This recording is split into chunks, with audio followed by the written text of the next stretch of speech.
Hello, in this video I'm gonna show you how we can delete emails on a Gmail. In order to delete messages, we have a few options to do so. First of all, we can highlight the message that we want to remove, and then on the right side we will find the delete icon over here. We can click on it, and then the message will be immediately moved to trash.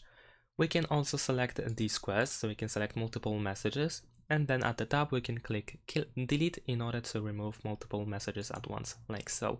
And we can also enter the message and find the same icon at the top. So after reading the message, we can click delete over here and remove the message.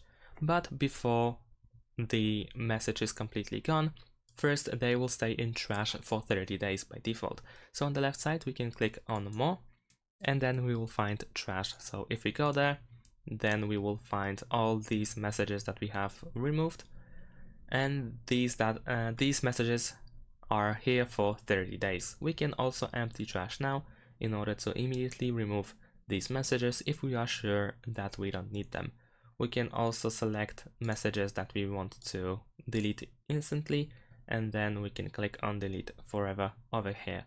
And if you want to recover, you can click on this icon over here where it says move to, and then for instance select inbox in order to bring these messages back. And that's it. Thanks for watching. Leave a like and subscribe to my channel, and see you in my next videos. Bye.